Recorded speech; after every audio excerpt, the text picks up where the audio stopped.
안녕하세요, 엉클준입니다. 예, 엉클준이 또 궁금한 게 있어서 또 한번 여러분과 함께 알아나가기 위해서 지식 예, 마이닝 시간을 가져보려고 합니다. 예, 지식을 갈구하는 엉클준이 예, 지식의 산에서 지식의 보석을 한번 캐보려고 합니다. 오늘 제목은 준 아저씨와 함께하는 코파일럿을 준 아저씨와 함께 코파일럿을 이용해 중국의 딥시크를 파헤쳐 보기로 하겠습니다. 어, 딥시크는 중국의 GPT-4죠. 중국 버전 GPT-4입니다. 하지만 중국은 지금 미국의 그런 기술적 견제로 GPU, NPU 이런 걸 성능 좋은 걸 가져다 쓸 수 없는 상황입니다. 그래서 상당히 AI 쪽 개발에 어려움을 겪고 있는데요. 하지만 그런 상황에서도 중국은 굴기를 발휘해서 얼마 전에 전 세계에 딥시크 어떻게 보면 임팩트 충격을 살짝 살짝인가요? 세게인가요? 어쨌든 어느 정도 주면서 또 한번 중국의 그런 저력을 보여줬습니다. 오늘은 제가 가장 제가 윈도우즈를 사용하고 있는데요.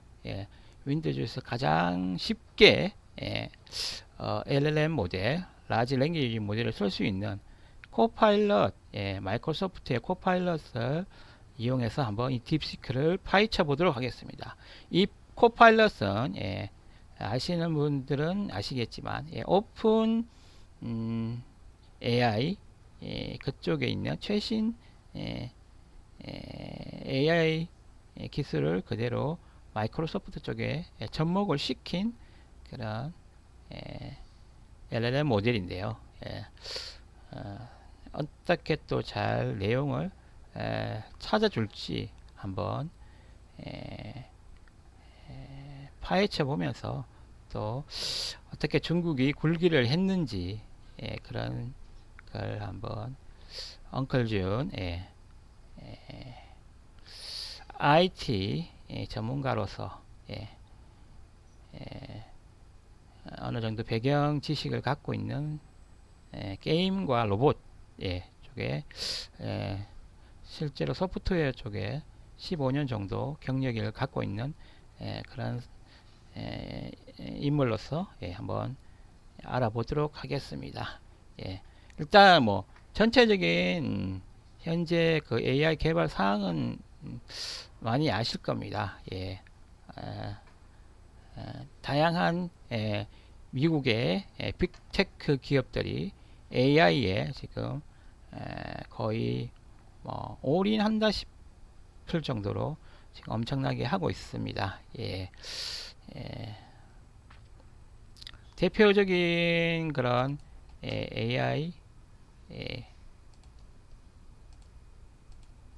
회사가 오픈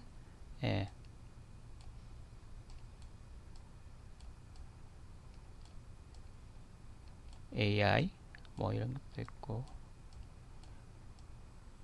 당연히 또 구글도 하고 있죠. 구글의 제미나이, 오픈 AI의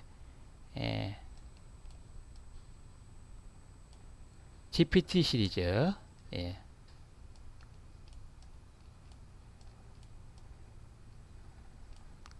트랜스포머 모델을 활용한 그런 버전이 계속 갱신되고 있죠. 구글에서는 제미나이,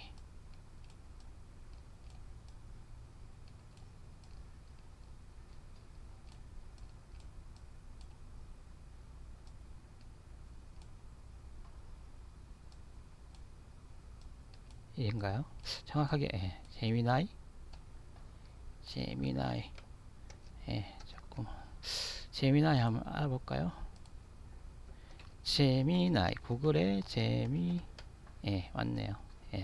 그리고 뭐 요즘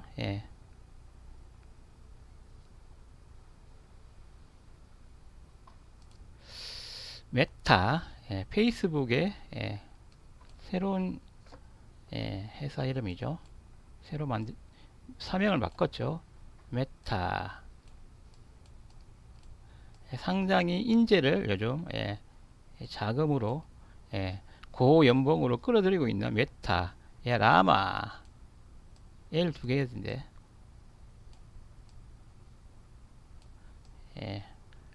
라마 시리즈 그리고 일론 머스크도 또 하죠. 일론 머스크 AI가 뭔지 또 알아볼까요? 일론의 AI 컴퍼니부터 알아볼까요? XAI네요. 일론 머스크는 XAI네요. 이름이 조금씩 바뀌긴 하는데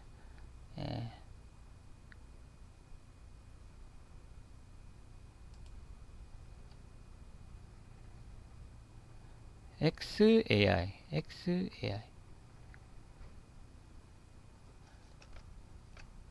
XAI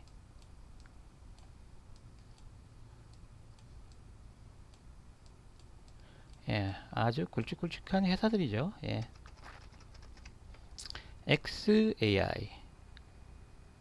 XAI에서는 어떤 프로덕트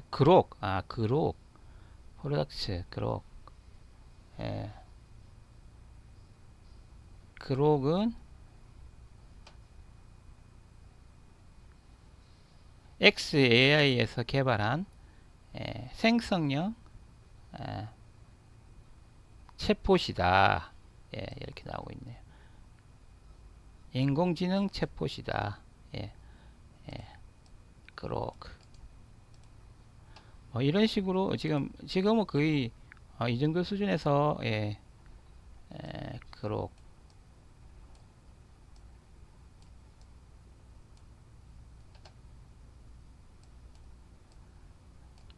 예를 들 수가 있겠습니다. 상당히 뭐 라지 랭귀지 모델을 활용한 챗봇 그 수준에서만 이 AI가 활용되는 것이 아니라 학습과 추론을 할 수 있는 다양한 분야 게임 AI 과학 시뮬레이션 그리고 의학 이런 다양한 쪽에서 AI를 활용할 수 있습니다. 하지만 가장 지금 언어 모델로 많이 스타트를 끊고 있죠. 다양하게 언어를 인식하고 또 말을 하고 문자와 또 스피치 투 텍스트, 뭐 텍스트 투 스피치 이런 다양한 분야에서 이런 활용되어지고 있는 그런 AI입니다.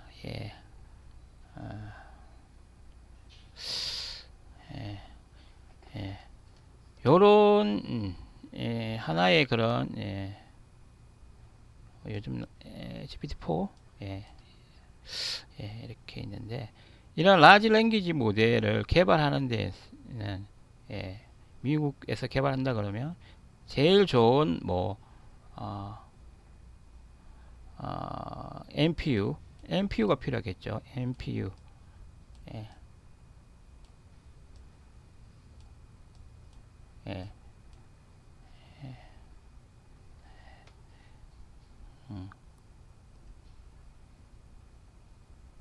어떤 NPU가 또 쓰이는지도 한번 알아보도록 하겠습니다. 그리고 딥시크는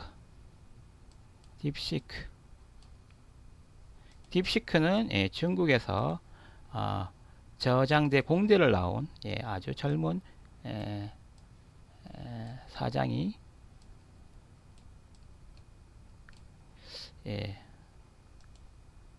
아주 저 낮은 NPU 성능을 가지는 그런 NPU를 가지고 아주 가성비 있게 20배 이상 더 싸게 비슷한 여기 나와 있는 GPT-4, 제미나이, 라마, 그록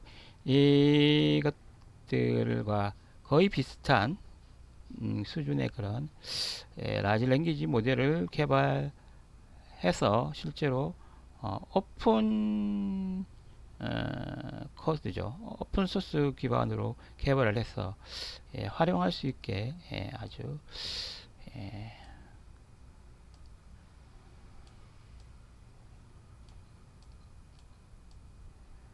기존의 이런 강좌들보다 더 짧은 시간에 결과물이 나왔습니다. 이렇게 됨으로써 사실상 미국의 그런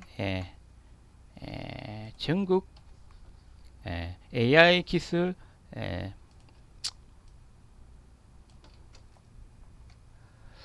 제재가 실패한 건 아닌가, 뭐 이 정도 평가도 받기도 하고, 또는 중국이 정말 대단한 굴기를 했다, 뭐 그런 평가도 받기도 하고, 또 어떤 쪽에서는 뭔가 편법이 좀 있지 않았나, 그런 의심도 받고 있는 상황입니다. 한번 그러면 딥시크를 좀 파헤치기 위해서 코파일럿을 활용해서 한번 제가 미리 프롬프트를 넣어놨어요. 쭉 하면서 프롬프트를 만들어 놨어요. 오늘 했는데요. 다양한 또 사이트도 참고를 했습니다. 우리 뭐 블로그에 가보면 이런 2025년 중국 AI 굴기 이런 자료들도 참조를 하면서 이렇게 제 질문에 코파일럿이 답을 해주고 있습니다. 요걸 제가 여기 코파일의 메시지 여기 이렇게 제가 입력을 했던 거죠. 여기다가 이렇게 넣어가지고 입력을 했었습니다. 그래서 나온 결과가 지금 히스토리로 지금 나와 있는데 오늘 제가 처음에 중국의 딥시크를 개발한 비결이 무엇인가요? 조금 두루뭉실하게 한번 질문을 해봤습니다. 뭐 제가 처음부터 뭐 핵심을 딱 찌르는 그런 프롬프트를 작성한 게 아니라 그냥 전 좀 큰 뷰에서 높은 뷰에서 이렇게 또 깊게 또 깊이를 가져가는 방향으로 제가 질문을 해봤습니다. 그래서 첫 번째 질문은 중국이 딥시크를 개발한 비결은 무엇인가요? 중국이 딥시크를 개발한 비결은 무엇인가요? 중국이 어려운 그런 대외 AI 기술, 미국의 AI 기술 주도에 또 어떻게 보면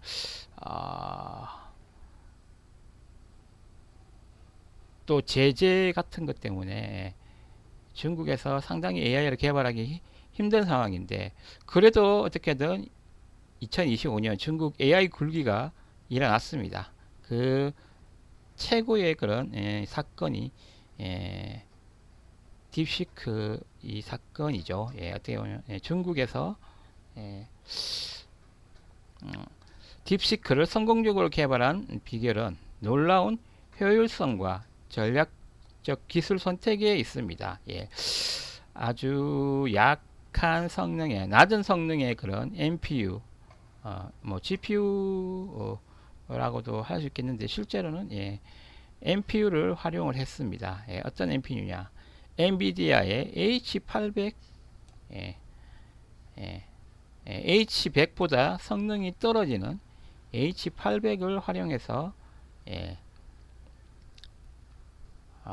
그 학습과 추론, 학습, 데이터를 가지고 학습을 했던 거죠. 예. 그러니까 H800의 성능이 떨어진 그런 성능이에요. 미국에서 이제 H800 정도를 지원해 줄 수 있는 상황이고, 엔비디아의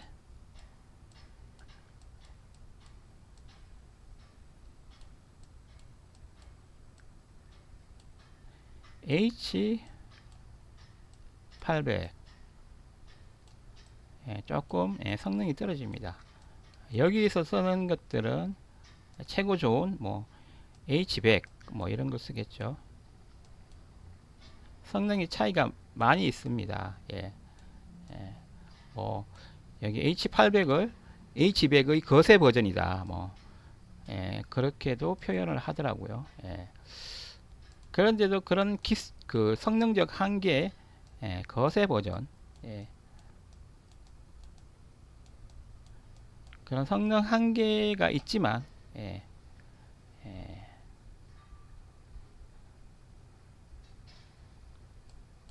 지원국에서는 다양한 그런 방법으로 그 성능의 한계를 극복했다고 합니다. 그래서 실제로 딥시크를 테스트해 보면 GPT-4와 많이 차이 안 나는 그런 성능을 내고 있습니다. 그리고 작은 돈을 투자하고 짧은 시간 내에 또 그걸 달성했다는 게 아주 놀라운 거죠. 여기는 미국. 어떻게 보면 충분히 반향을 일으켰다고 봐야 돼요. 그걸 좀 더 확인을 해보도록 하겠습니다. 이 모델은 GPT-4급의 성능을 갖춘 AI로 평가받으며 글로벌 AI 시장에 큰 충격을 주었다. 압도적인 비용 효율성. 개발 비용은 단 560만 달러로 GPT급 모델을 완성했는데 오픈 AI GPT-4의 거의 27배 정도 싸게 저렴하게 개발된 상황이고요. GPU, 정확하게 NPU는 H100 대신 H800 GPU를 사용했다고 합니다. 2048개. 가격은 성능이 떨어지니까 싸겠죠. 기술 전략은 믹스처 오브 엑스퍼트, 트랜스포머 안에 들어가 있는 그런 기술이죠. 그대로 적용을 했고요. 강화 학습, 지식 정리를 통해 효율적인 모델을 구축했고, 이 지식 정리에 대해서도 뒤에 나올 거니까 좀 알아보도록 하겠습니다. 강화 학습, 다양한 뭐 이렇게 제목이라든지 뭐 보상하는 그런 걸 집어넣었다는 거겠죠. 독자적인 추론 능력 확보. 추론에 있어서 뭔가 독자적인 방식을 확보했나 봐요. 제가 질문을 두루뭉실하게 주니까 또 그 대답도 두루뭉실하게 해주는 것 같아요. 오픈 소스 전략. 지금 오픈 AI 같은 경우에는 처음에는 오픈 소스 전략이었는데 지금 마이크로소프트와 어떻게 보면 큰 금전적인 그런 지원을 받은 상태에서 단순히 오픈 소스 전략으로 갈 수 없는 상황이 된 오픈 AI죠. 하지만 딥시크는 오픈 소스 전략으로 누구나 접근 가능한 개발형 모델로 개발자 커뮤니티의 폭넓은 활용을 가능하게 했습니다. 오픈 소스 기반이라는 거죠. 챗 GPT와 유사한 UI를 제공하여 친화적 접근성을 확보했습니다. UI도 익숙하다는 거죠. 상당히 빠르게 개발할 수 있는 그런 오픈 소스 전략, 그리고 핵심적인 기술을 잘 또 하드웨어의 성능이 좀 떨어지지만 어쨌든 그 하드웨어에 적용할 수 있도록 핵심 기술 전략을 잘 유지를 했고 최적화를 했다는 거죠. 예. 중국 AI의 특수성, 예. 뭐 성능이 떨어지는 예. 그런 NPU를 써야 되는 제한된 자원, 예. 어떻게 보면 제한된 자원이죠. 리소스가 제한되어 있는 그런 환경에서도 고성능 모델을 구현했죠. 예. 예. 여기서 보면 성능이 딥시크가 GPT-4 가장 좋은 그런 AI 서버를 활용한 GPT-4급의 그런 성능을 내어주고 있다는 거죠. 어떻게 보면 가성비가 좋은 그런 상황이 되는 거죠. 국가 규제, 핵심 사회주의 가치를 반영해야 하는 제약 존재, 중국의 국가 주도 그런 개발에 뭔가 따라줘야 되는 그런 상황이 있다는 거죠. 딥시크는 단순한 기술적 성과를 넘어서 AI 기술의 민주화, 중국의 기술 자립을 상징하는 모델로 평가받고 있습니다. AI 기술의 인민화, 뭐 이렇게 또 해석할 수도 있겠죠. 중국의 기술의 자립, 어떻게 보면 미국이 아무리 그렇게 중국에 기술적으로 좀 제약을 주더라도 중국은 이 정도 할 수 있다. 그런 걸 보여준 거죠. 이 정도면 가성비 최강 AI라는 별명을 붙은 게 별명이 괜히 붙은 게 아니죠. 이건 코파일럿의 그런 의견입니다. 가성비 최강 AI, 가성비 최강 AI가 탄생을 했습니다.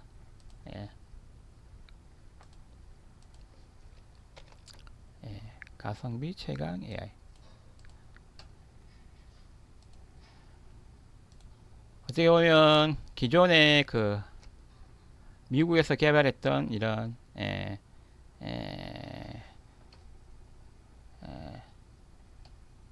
AI 모델들은 어떻게 보면 지원이 빠방한 그런 좋은 대학 연구실에서 또는 기업 연구실에서 일어난 그런 결과물이라며 딥시크는 어떻게 보면 중국의 그런 굴기에 어려운 상황에서도 굴기를 발휘하면서 거의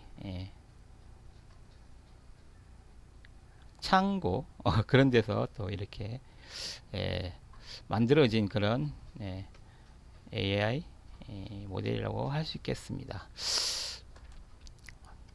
다음으로 이렇게 이 내용을 알고 나니까 또 궁금한 게 생겼어요. 딥시크를 제가 그래서 그 질문을 했어요. 딥시크를 성능 낮은 H800으로 구현할 수 있었던 비결은 무엇인가요? 뭔가 H800의 그 한계, 하드웨어적인 한계 때문에 생기는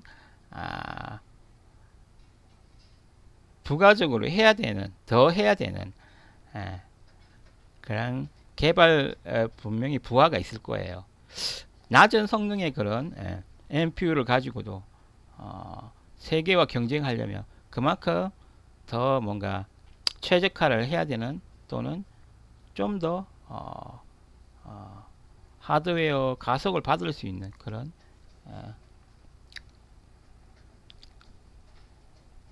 프레임워크를 또 만들어야 되겠죠. 그런 부분에서 어떤 비결이 있는지 제가 한번 낮은 하드웨어 H800으로 구현할 수 있는 딥시크를 구현할 수 있었던 비결이 무엇인가요? 라고 질문을 했습니다. 그렇게 질문을 하니까 또 쭉 나오네요. 딥시크가 성능이 낮은 엔비디아 H800 GPU로도 GPT-4급 모델을 구현할 수 있던 건 단순한 전략이 아니라 정교한 기술 전략과 최적화의 승리였다 라고 딥시크가 알려주고 있습니다. 정교한 기술 전략, 그러니까 정교한 전략과 최적화의 승리였다고 하는 거죠. 어떤 전략과 최적화가 있었는지 한번 보겠습니다. 딥시크가 H800으로 고성능을 낼 수 있었던 핵심 비결, MOE 구조, Mixture of Expert. 뭔가 모든 걸 다 커버하겠다는 게 아니고 전문가, 특정 분야의 전문가들이 큰 줄기를 가지고 함께 그 일단 분류가 되어진다는 거죠. 예, 믹스처 오브 엑스퍼트, 예, 학습 단계에서 분류 단계에서 적용되어질 수 있는 구조일 겁니다. 예, 그래서 스파스 MOE 구조를 채택했다고 합니다. 예, 예, 딥시크 V3는 6,710억 개의 파라미터 중 예, 370억 개만 활성되는 스파스 MOE, 스파스는 듬성듬성하다는 뜻이잖아요. 어쨌든 예, 이런 파라미터를 다 쓸 수 없는 상황에서 그것의 일부만 활용해서 어쨌든 트랜스포머 그 안에 있는 그 MOE 구조를 그대로 살렸다는 거죠. 예. 덕분에 연산량을 줄이면서 당연히 파라미터가 주니까 연산량도 줄겠죠. 성능을 유지할 수 있었고 H800의 낮은 연산력을 보완할 수 있었다. 예, 파라미터를 줄이긴 했지만 어쨌든 MOE 구조를 가져갔다. 예. 어떻게 보면 파라미터가 많으면 그 효율성이 개수에 따라서 계속 기하급수적으로는 아니면 비례적으로 이렇게 증가하는 게 아니고 어느 정도 되면 한 90% 효율이 난 그 상황에서 1% 올리기는 어렵잖아요. 어느 정도 수렴을 하게 되는데 그렇게까지 뭐 정밀하게 하지는 않지만 그래도 뭐 챗 GPT에서 뭔가 그런 기준이 한 99%를 기준으로 잡는다면 그것보다 한 1%, 2% 낮춰서 아니면 95% 정도로 이렇게 정확도를 가지는 그런 MOE 분류 기준을 가지고도 충분히 뭔가 이렇게 성능을 냈다는 거죠. 그래서 뭔가 효율성 이걸 상당히 잘 따져서 이런 파라미터 개수로도 선택을 했던 거죠. 덕분에 연산량도 줄고 고성능을 유지할 수 있었고 H800의 낮은 연산량을 보완할 수 있었다. MOE 구조를 유지하면서도 파라미터를 줄여서 이렇게 H800의 낮은 연산량을 보완할 수 있는 그런 상황을 만들었다는 거죠. 강화학습 기반, 충분히 강화학습도 적용을 했고요. 지식 증류, 요런 말도 나오는데, 디스틸레이션, 디스틸레이션. 대형 모델의 지식을 소형 모델에 전이하여 성능을 유지하면서도 훈련 비용을 절감한다. 그러니까 대형 모델, 엄청난 대형 모델을 소형 모델로 만들어서 그때 뭐 소주를 정류하듯이 막걸리를 정류해서 정종으로 만들듯이 도수 낮은 술을 높은 술로 만들듯이 이렇게 대형 모델에서 또 뺄 건 빼면서 또 액기스를 추려내서 소형 모델로 전이를 잘했다는 거죠. 이건 어떻게 보면 기존의 학습 모델, 대형 모델을 이렇게 정류하는 과정을 거쳤다는 의미인 것 같은데요. 어쨌든 학습된 모델을 그 대형 모델이 있었다는 거죠. 그게 뭔지는 정확하게 뭐 제가 알 수는 없는데요. 어쨌든 대형 모델을 정류 과정을 통해서 어떻게 보면 소형 모델로 전이를 한 그런 부분이 들어가 있다고 하네요. 어쨌든 무에서 뭔가 유를 창조했다기보다는 어느 정도 대형 모델을 신뢰를 하고 거기서 엑기스를 뽑아서 소형 모델을 만들었다는 의미죠. 그럼 대형 모델은 기존에 미국에서 개발했던 그런 대형 언어 모델 중에 하나겠죠. 그러면 다음으로 넘어가 보도록 하겠습니다. GPT-4를 능가하는 소형 모델도 다수 개발됨. GPT를 오픈 AI의 GPT-4를 활용한 건가요? 어쨌든 결과적으로 뭔가 효율적인 그런 소형 모델을 지식 정류라는 걸 활용해서 예, 그런 학습 어, 모델을 아주 작게 가져갈 수 있는 그런 상황을 만들었습니다. 대형 모델에서 소형 모델로 전이를 시켰다. 멀티 헤드 레이턴트 어텐션, 어텐션 헤드죠. 이것도 기존의 트랜스포머, 기존에 개발했었던 그런 트랜스포머 안에 포함되어 있는 내용이죠. 이런 멀티 헤드 레이턴트 어텐션 이것도 그대로 잘 적용이 되었다. 메모리 사용량을 줄이는 혁신적인 기술로 H800의 메모리 한계를 극복했다. H800은 성능도 떨어지고 메모리 양도 떨어지고 스피드도 떨어지고 그런 한계가 있을 거예요. 분명히 H100 그런 NPU보다는. 그렇기 때문에 이런 실제로 트랜스포머 기반의 그런 AI 모델을 구축하려고 해도 뭔가 이런 사용에 있어서 좋은 그런 NPU로 할 때하고 확실히 한계가 있는 거죠. 그래서 어텐션을 구현하는 데 있어서 H800으로도 충분히 메모리 사용량을 줄이면서 그런 MLA를 그대로 또 사용할 수 있게 되는 그런 상황을 만들어 줬다고 하는 거네요. 최적화 상황인 거죠. 어떻게 보면 의도적인 최적화가 아니고 어쩔 수 없이 H800밖에 쓸 수 없는 그런 전국의 그런 개발 상황에서 어떻게 보면 필연적으로 성능을 내기 위한 메모리 최적화를 했다고 하네요. 인재 쪽에 또 중국의 국가적인 도움을 받고 있죠. 그래서 딥시크의 CEO 량원핑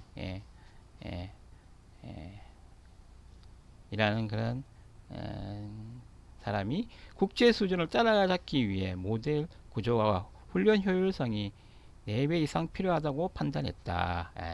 이런 어려운 상황을 극복하기 위해서는 어떻게 보면 중국의 그런 인재들이 인해 전술로 사람을 어떻게 보면 4배 이상 쓰면서 그게 필요하다는 판단을 했다는 거죠. 이를 위해 그렇게 소수정예 인력 139명으로 최적화된 훈련 전략을 설계했다. 중국의 그런 인구 중에 인재를 소수 정예로 또 적용을 했다고 하네요. 일론 머스크의 또 말이 있네요. 딥시크는 실제로 H100을 몰래 썼을 가능성이 있다라고 주장하는 의문을 제기했습니다. 이게 뭐 밝혀졌는지는 모르겠지만 어쨌든 공식적으로는 H800만 사용되었다고 합니다. 기술적인 최적화로 가능했다는 분석이 더 많다. 일론 머스크는 어쨌든 정확하게 뭐 근거는 없지만 뭔가 추측으로 이렇게 말을 했을 수도 있고요. 하지만 많은 또 실제로 딥시크를 좀 알아본 사람들은 기술적 최적화로 가능했다는 분석이 더 많이 나오고 있네요. 결국 딥시크는 낮은 스펙을 극복하기 위한 기술력의 상징이라고 할 수 있어요. 상당히 이 코파일럿에서 제 질문에 대해서 딥시크를 좀 칭찬해주는 그런 의도로 많이 또 답변을 해줬네요. 혹시 이 기술을 활용할 실제 어플리케이션이나 성능 벤치마크도 궁금하신가요?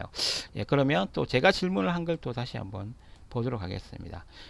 위의 내용을 또 읽고 난 다음에 또 궁금한 게 있었어요. 딥시크의 최적화 기법은 어떤 것들이 있는가? 여기서 좀 최적화 기법, 뭐 지식 정류라든지 강화 학습 기반 라든지 MOE 어떻게 적용했는지, H800의 메모리 한계를 어떻게 또 MLA로 적용했는지 그런 게 좀 궁금해지더라고요. 그래서 딥시크 최적화 기법은 어떤 것들이 있는지 한번 또 물어봤어요. 그랬더니 위에 내용이 나와 있죠. MOE, Sparse Mixture of Expert. 이런 트랜스포머 구조에서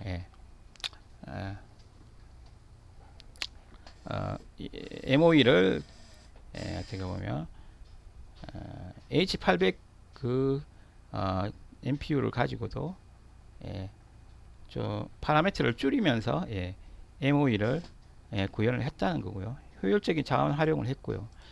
MLA, Multi Head Attention, Latent Attention, Attention, 뭔가 또 탁 뭔가 알아채는 거죠. 엑스포트 같은 경우에는 좀 큰 덩어리라면 이 큰 덩어리 뭐 분류라면 뭐 어텐션 같은 경우에는 뭔가 단어의 관계성을 좀 이렇게 탁탁탁 알아내는 눈치 그런 부분에 있어서 메모리 사용량을 줄이는 혁신적인 어텐션 구조를 구현하면서 또 요 안쪽에 또 궁금하기도 한데 그건 또 어떻게 보면 이 AI 라지 랭귀지 모델을 실제로 구현하는 딥시크라든지 구글, 오픈 AI 그런 쪽에서는 이런 세부적인 내용도 충분히 다룰 수 있는 회사들이죠. 실제로 이 라지 랭귀지 모델을 사용하는 회사에서는 이런 걸 할 일이 별로 없겠죠. 이미 만들어져 있는 라지 랭귀지 모델을 이용해서 챗 GPT 4를 만든다든지 제미나이를 만든다든지 그록을 만든다든지 딥시크를 만든다든지 이렇게 하겠죠.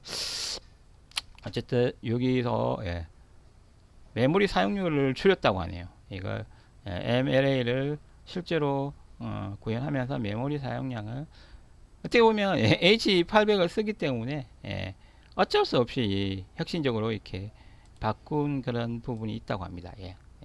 여기서 뭐 확실히 어떻게 줄였는지는 여기 MOE 같은 경우에는 파라미터를 줄여서 줄였는데 어텐션 같은 경우에는 어떻게 줄였는지는 알 수는 없네요. 뭐 여기 뭐 더 궁금하다면 멀티 헤드 레이턴트 어텐션 MLA에서 어떻게 혁신적으로 메모리 사용을 줄였는지 다시 질문을 또 다시 할 수도 있겠죠. 이 코파일럿에다가 어쨌든 최적화 기법은 MOE를 최적화했고 파라미터를 줄이면서 그리고 MLA를 혁신적으로 메모리 사용량을 줄이면서 또 H800의 그런 한계도 극복했고 KV 캐시 최적화 뭔가 서버의 그 NPU와 메모리 간의 그런 캐시를 최적화할 수 있는 그런 기법이 있었나 봅니다. 헤비 히터 오라클 주목도 높은 토큰만 캐시 유지 히트율을 높이기 위한 캐시 유지 방법인 것 같은데요. 캐시 크기 최대 5배 축소 처리량 최대 29배 향상 캐시의 최적화를 위해서 헤비 히터 오라클 이 최적화 기법을 또 썼다고 하네요. 스트림 LLM 중요한 문맥 앵커만 유지하며 롤링 캐시 적용 스트림 LLM 문맥 어떻게 보면 라지 랭귀지 모델에서 문맥이 중요하잖아요. 그 정확하게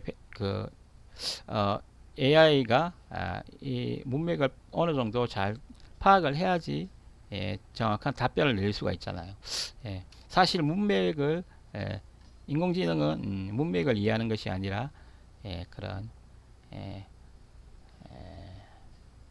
문맥을 사람처럼 정확하게 이해하는 것이 아니라 AI 방식의 그런 추측에 의해서 문맥을 추측하는 거죠.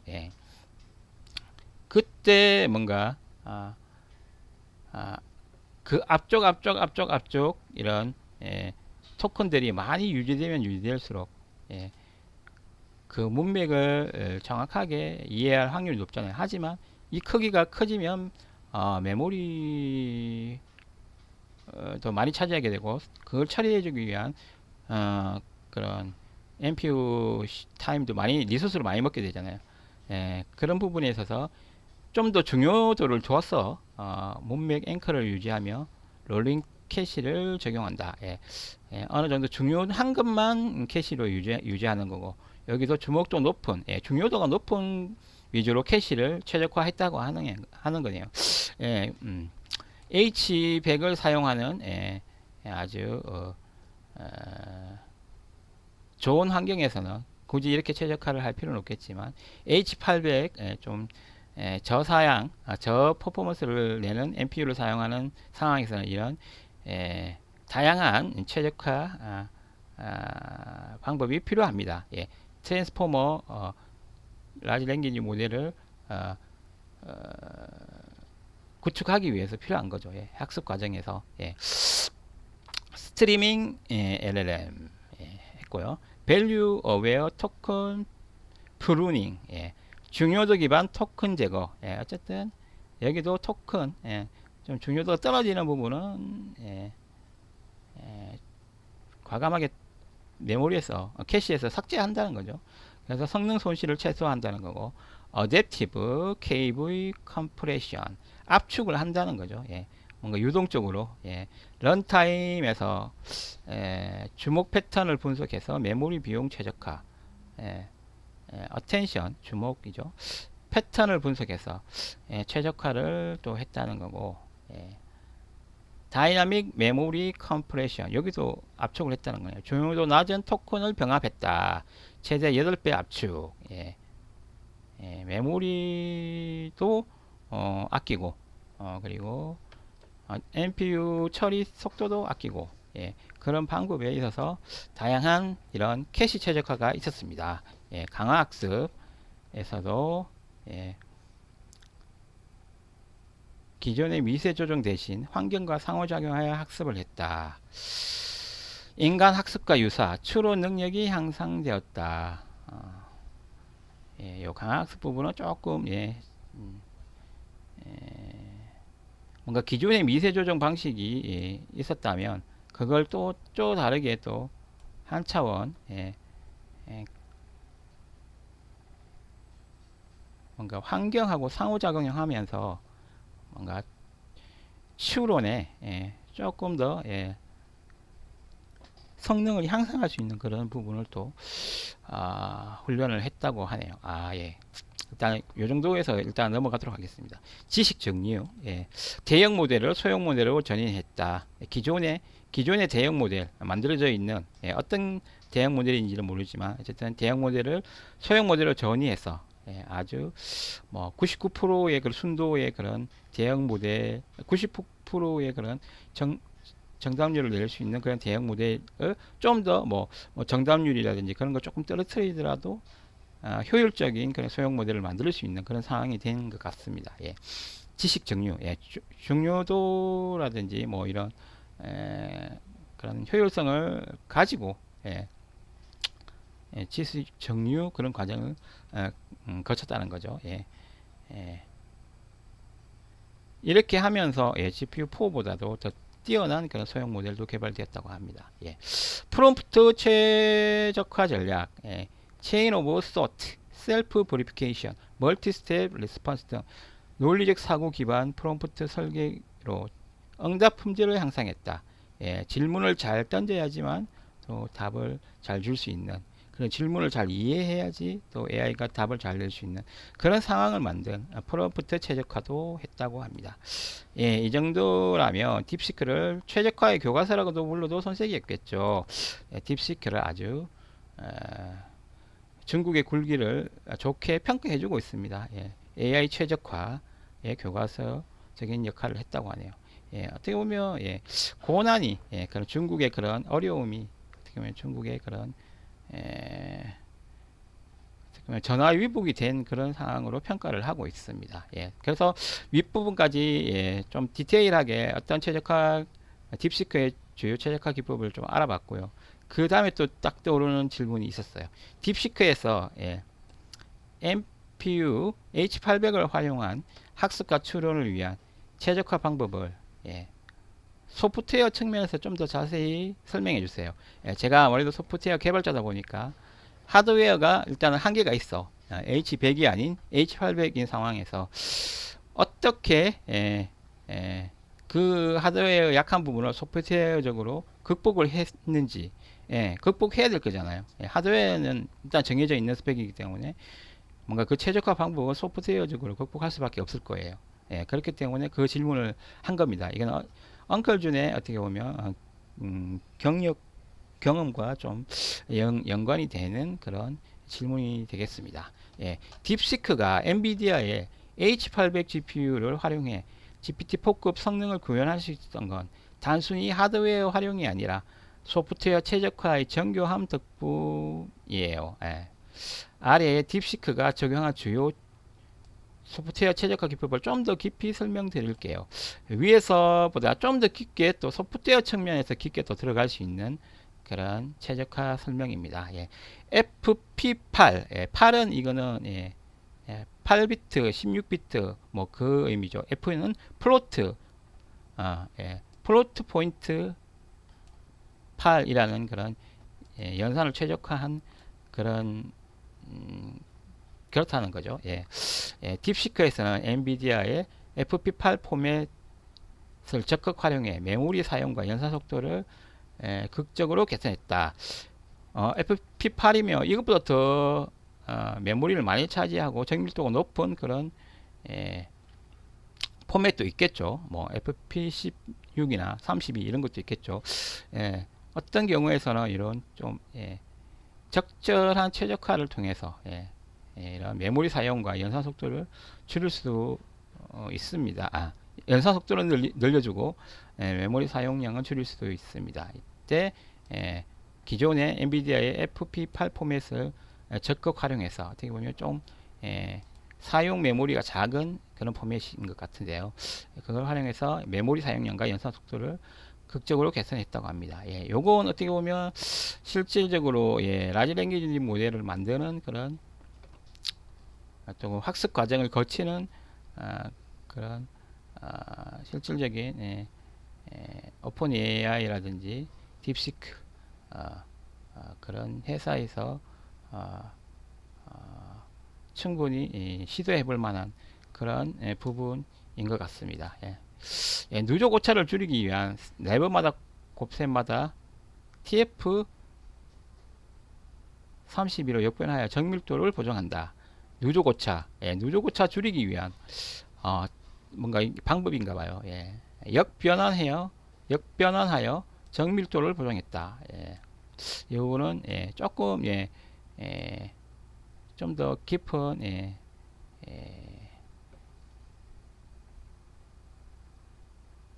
정밀도 보정을 위한 방법인 것 같네요. 오차가 생길 수밖에 없어요. 모든 디지털 정보 처리에서는 그게 한 단계씩 넘어갈 때마다 반올림 오차가 생기는 거죠. 하지만 그걸 보정하기 위해서 다시 되먹이면 한다는 의미겠죠. 그래서 정밀도를 보정하면서 갔다는 거죠. 순방향, 역방향 계산을 오버랩 시켜 GPU 유유 시간을 최소화했다. 순방향, 역방향을 오버랩 GPU 유유 시간을 최소화했다. GPU가 계속 돌아갈 수 있게 뭔가 그런 계산 방법을 썼다는 거죠. 오버랩 시켰다. FP8 연산의 최적화, FP8 연산의 최적화, 통신의 최적화, 듀얼 파이프라인 구조, H800 스트림 멀티 프로세서 중 일부 약 20개를 통신 전단으로 재구성했다. GPU가 계산하는 동안 인피니 밴드를 통해 백그라운드로 데이터 송수신, 뭔가 통신 최적화를 위해서 전담할 건 전담하고 또 백그라운드에서 돌릴 건 백그라운드에서 돌리고 GPU가 아니라 통신 헤드를 거의 0에 가깝게 줄여줘 GPU 활용률을 100%에 접근시킨다. 통신 시 오버헤드를 줄였다는 거죠. 통신 관련된 오버헤드, 통신이 그냥 물을 흐르듯이 잘 되게 그렇게 해서 GPU가 충분히 활용률을 높일 수 있도록 그렇게 만들어줬다는 거죠. 사실 GPU 안에서는 GPU나 NPU, CPU 안에서는 속도가 레지스트리 수준에서 돌아가기 때문에 상당히 빠릅니다. 하지만 이걸 또 통신하게 되면 버스 속도로 그 속도가 떨어지게 되는 거죠. 그런 부분을 많이 해결을 해서 통신 최적화를 통해서 GPU가 충분히 자기 활용률을 높일 수 있는 그런 상황을 만들어줬다는 거죠. 통신 최적화가 있었습니다. 메모리 최적화 기법. 메모리 최적화는 작게 쓰는 것도 최적화죠.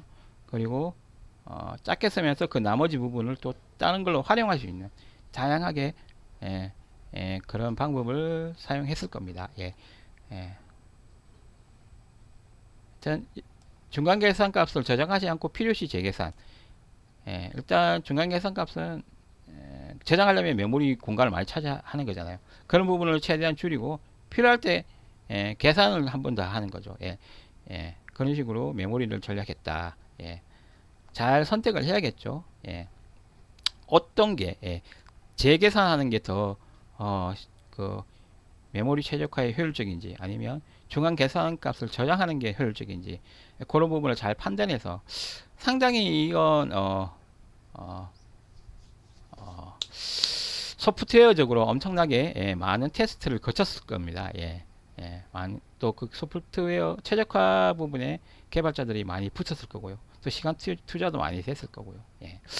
MLA, Multi Head Latent Attention 구조로 메모리 사용량 최소화. 어텐션을 좀 뭔가 이렇게 적은 메모리 사용량을 가질 수 있게 잘 활용했다는 거겠죠. KV 캐시 최적화. 캐시를 또 최적화를 했습니다. 위쪽에서 나와 있죠. 다양한 캐시 압축 정리 기법을 적용했다. 어떻게 보면 요 위에서 질문했던 거에 조금 심화판이라고 할 수 있겠네요. 답변이. 프레임워크 독립 전략. 여기 또 새로운 걸 또 설명해 주고 있죠. 파이토치나 텐스플로어. 파이토치 같은 경우에는 파이썬에서 사용할 수 있는 딥러닝 라이브러리죠. 텐스플로어 같은 경우에는 파이토치와 비슷한 구글에서 사용되는 그런 자체 프레임워크죠. 이런 중국의 파이토치나 텐스플로어의 그 라이브러리에 의존하지 않고 자체 프레임워크를 개발했다고 하는 거죠. 어떻게 보면 자체 프레임워크가 어떤 건지 좀 봐야 되겠네요. 딥시크도 C++ 기반의 커스텀 프레임워크를 활용해 NPU에 직접 최적화된 코드를 구현했다. 파이토치라든지 텐스플로어 같은 라이브러리 같은 구조에 그런 파이썬을 이용했을 때는 어떻게 보면 좀 인터프리터 기반이기 때문에 조금 스피드가 컴파일 기반의 C++ 컴파일 기반의 프레임워크보다는 속도가 좀 느릴 겁니다. 그렇기 때문에 뭔가 이 좀 더 C++ 기반의 커스텀 프레임워크를 만들므로써 NPU에 직접 최적화된 코드를 구현할 수 있었다고 하네요. 아무래도 컴파일을 통해서 나온 실행하이 더 속도가 실시간에서 속도가 빨라지는 거죠. 그리고 이로 인해 프레임워크 오버헤드 없이 하드웨어 밀착된 최적화가 가능했다. 당연하죠. C++를 활용해서 메모리에 직접 접근한다면 하드웨어 메모리에 직접 접근한다면 상당히 밀착된 하드웨어에 밀착된 그런 개발이 가능합니다. 파이썬이라든지 이런 C샵이라든지 이런 어떻게 보면 좀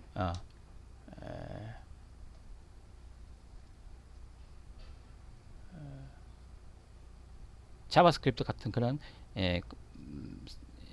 좀 높은 수준의 언어들, 뭐 인터프리터 언어 같은 그런 경우에는 직접 메모리 접근을 못해요. 그렇기 때문에 C++나 C 같은 이런 또 그 밑에 뭐 어셈블리, 기계 이런 기계를 짜는 상황은 별로 없지만 어쨌든 어셈블리 정도 또 이렇게 어떻게 보면 최적화를 위해서 뭔가 하드웨어 밀착적인 최적화를 위해서 충분히 사용되었을 거라고 지금 저도 생각이 됩니다. 이로 인해 프레임워크 오버헤드 없이 하드웨어에 밀착된 최적화가 가능하다. 어떻게 보면 소프트웨어 하드웨어 왔다 갔다 하는 게 아니라 하드웨어에 착 밀착해서 좀 더 가속을 받을 수 있다는 거죠. 좀 더 인터프리터보다 좀 더 하드웨어 밀착된 그런 컴파일러 실행 컴파일러를 활용한 실행 파일을 이런 자체 프레임워크를 구현하기 위해 사용을 했다는 거죠. 레이턴시 중심의 설계, HFT 기반 기술, 고빈도 트레이딩. 딥시크는 원래 고빈도 트레이딩을 하던 팀이 창업한 회사로 레이턴시 최적화에 특화되어 있다. 이거는 트레이딩 하는 건데 트레이딩 할 때 뭔가 주식 그런 건가요? 만약에 트레이딩을 할 때 뭔가 빼고 나오고 들고 나오고 할 때 들고 나오고 할 때 이 레이턴시가 생기면 좀 곤란할 수도 있겠죠. 그래서 딥시크는 원래 HFT를 하던 팀이었는데 뭔가 이런 그런 노하우가 있었나 봐요. 레이턴시를 최적화하기 위한 그런 노하우가 있었던 것 같은데 뭐 네트워크 레이턴시도 있을 수 있고요. CPU 메모리 버스 레이턴시도 있을 수 있고 다양한 그런 컴퓨팅의 레이턴시가 있을 수 있는데요. 이 딥시크는 원래 이런 트레이딩 고빈도 트레이딩을 하던 회사라서 조금 어떻게 보면 그런 부분의 노하우를 좀 가지고 있었던 회사였던 것 같아요. 네트워크 스택을 직접 재설계하고 어떻게 보면 고빈도 트레이딩 회사에서 전직을 한 거네요. 제세를 따라서 뭐 이런 경우도 많습니다. 어떤 일에 정통하다 보면 그걸 또 응용하는 그런 상황이 될 수도 있는 거죠. 네트워크 스택을 직접 재설계하고 NV 링크 없이도 GPU 간 통신을 가속하는 기술을 보유했다. NV 링크는 엔비디아에서 지원하는 그런 통신이죠. 케이블 통신을 빠르게 할 수 있는 그런 통신 방법인데 이거 없이도 GPU 간의 통신을 가속하는 뭔가 기술 네트워크 스택을 직접 설계했다고 하네요. NV 링크를 사용 안 하고도 뭔가 가속할 수 있는 기술을 또 어느 정도 활용을 했다고 하네요. 그건 기존의 자기네들이 많이 했었던 그런 분야였던 것 같아요. 이런 소프트웨어 최적화 덕분에 딥시크는 GPU 수가 적어도 4배 이상의 효과를 낼 수 있고 훈련 비용이 80억 수준으로 낮추는 데 성공했어요. 효율을 극대화했다는 거죠. 훈련 변수 비용을 80억 원 여기서 한 30배 정도 되면 기존의 뭐 오픈 AI라든지 그런 다른 실리콘밸리 그쪽에서 연구했었던 그런 가격이 나오는 거죠. 80억 원에서 30배면 83, 24 2,400억이 되는 거예요. 30배면 83, 24 2,400억 원. 오픈 AI를 2,400억 원, 뭐 3,000억 정도에 개발했다면 학습 모델을 개발했다면 훈련 변수 학습 모델을 개발했다면 80억 정도로 개발했다고 하네요. 와, 27배라고 했었던 것 같은데 이렇게 크게 줄였다고 하는데 사실 뭐 이렇게도 되는 건가? 뭐 그런 의심이 들기도 해요. 일론 머스크의 그런 의심을 가질 수도 있는데 아직까지는 전체적인 개발자들이 보는 입장에서는 어느 정도 어떻게든 최적화의 그런 정말 중국인들만의 상황에서 최적화의 교과서 수준의 그런 최적화를 했다고 인정해주고 있는 그런 상황인 것 같아요. 또 여기까지 또 좀 더 깊은 최적화 전략을 알아봤는데요. 딥시크의 최적화 전략을 좀 알아봤는데요. 그래서 또 이렇게 질문이 또 떠오르는 거예요. 중국은 제가 또 소프트웨어 개발자였잖아요. 파이토치나 텐스플로우에 의존하지 않고 자체 프레임워크를 개발 사용하는 문화가 강하다고 여기 위쪽에서 나왔어요. 예. 여기 보면 중국은 파이토치나 텐서플로우에 의존하지 않고 자체 프레임워크를 개발하는 사용하는 문화가 강하다. 파이토치나 텐서플로우. 요거는 어떻게 보면 실리콘밸리 쪽에서 주로 많이 사용하고 충분히 또 하드웨어적으로 받쳐주는 상황에서 파이토치나 텐서플로우 이런 자체 AI 모델을 만드는데 활용하기에 좋은 그런 프레임워크인데 실질적으로 중국 같은 경우에는 저 파이토치나 텐서플로우 같은 그런 기존의 라이브러리를 사용한 게 아니고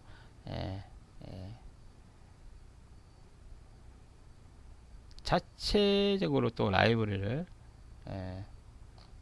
개발했다고 합니다. 그것도 어떻게 보면 스크립트 그 인터프리트로 해석을 해야 되는 스크립트 기반이 아닌 C++ 기반 어떻게 보면 하드웨어에 밀착된 그런 C++ 기반에서 개발을 했다고 합니다. 그래서 그 부분에 대해서 좀 더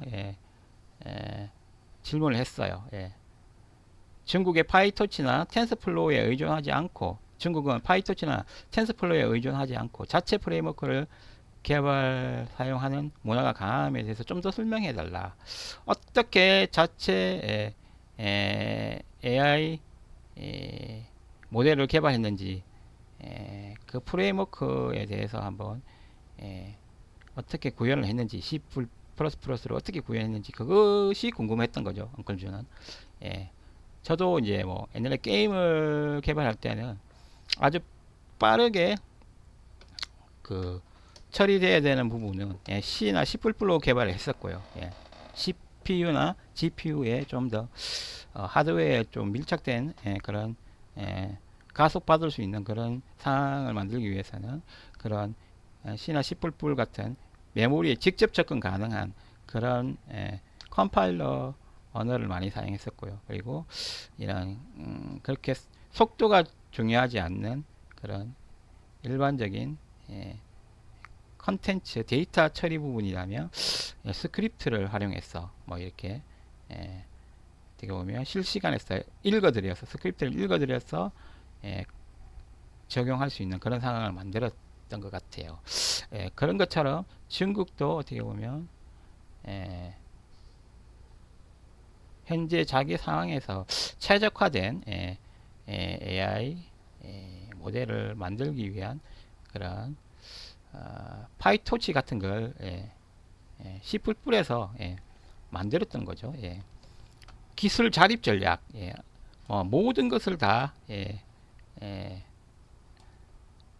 할 수는 없겠지만 그래도 현재 상황에서 꼭 이뤄내야 된다는 굴기적인 그런 상황에서 어쩔 수 없이 했던 거라고도 할 수 있고 아니면 그냥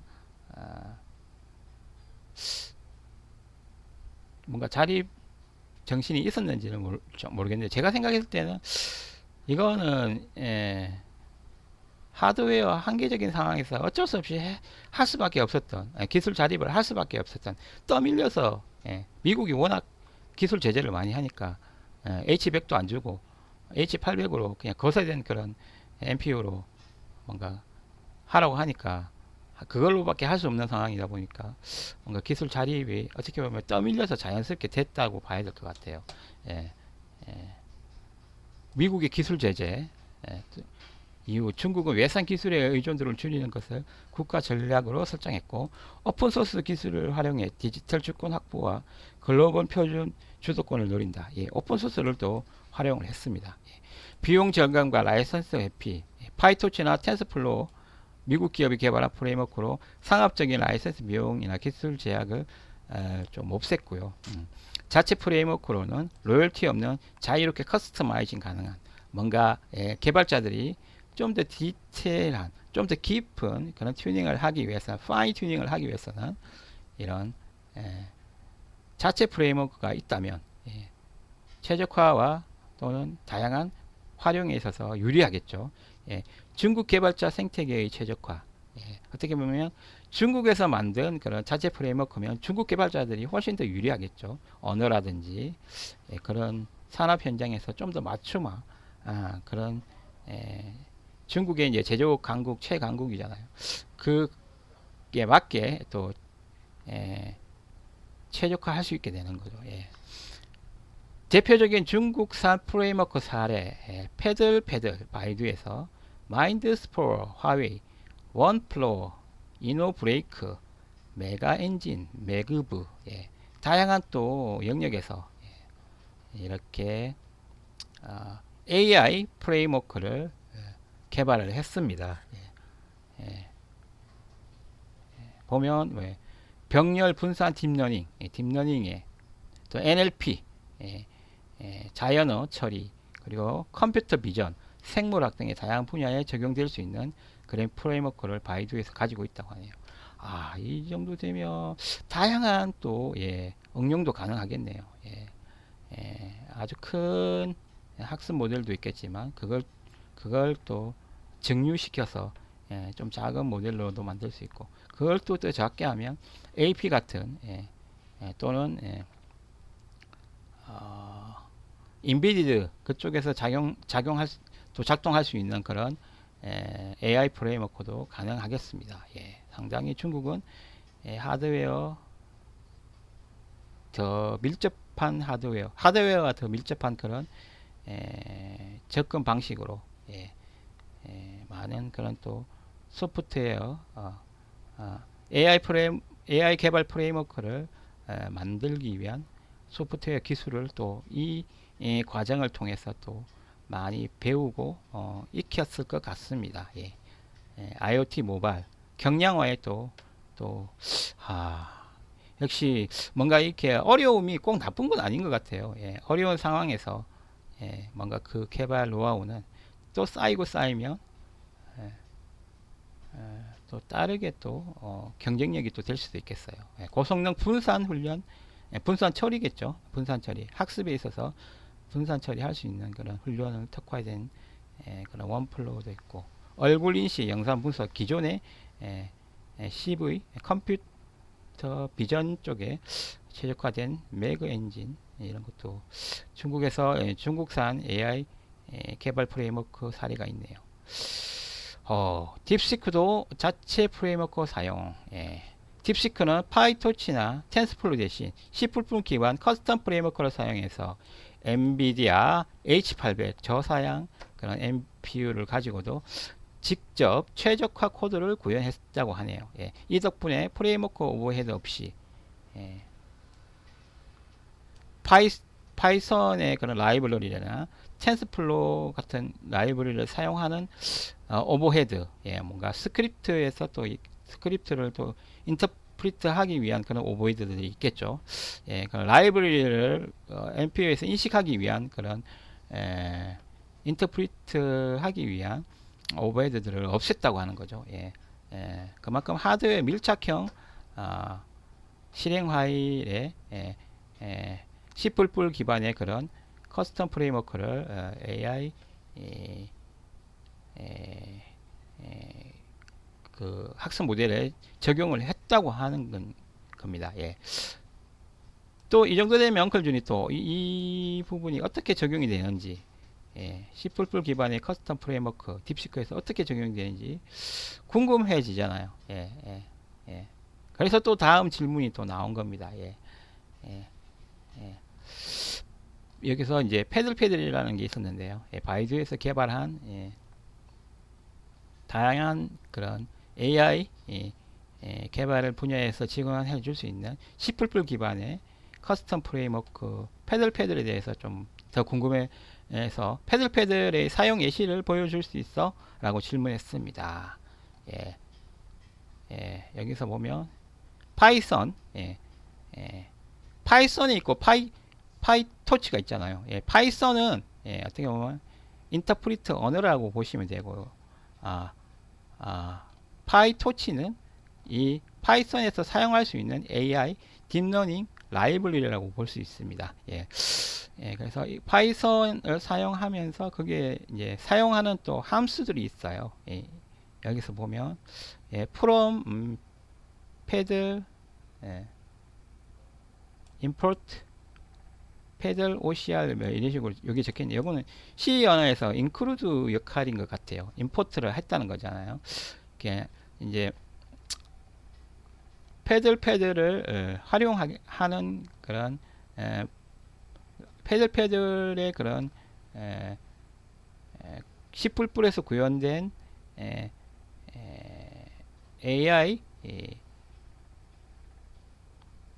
딥러닝 프레임워크를 사용하겠다는 거죠.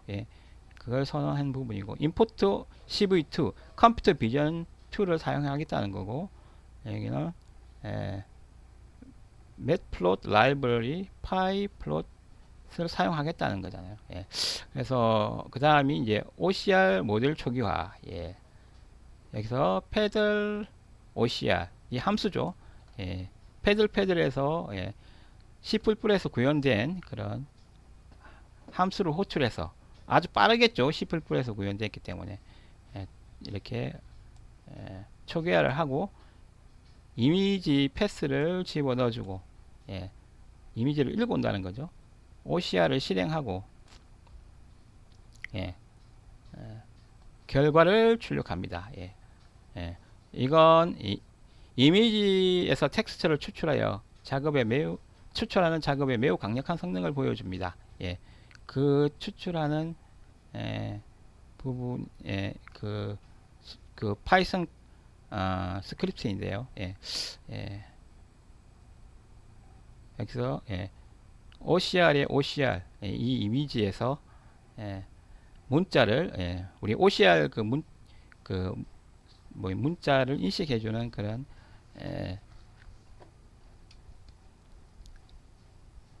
패들 OCR을 활용해서 이렇게 결과값을 내어줍니다. 이 레저트를 프린트 해주는 거죠. 한마디로 OCR 문자 인식을 하는 거죠. 그걸 어떻게 보면 자체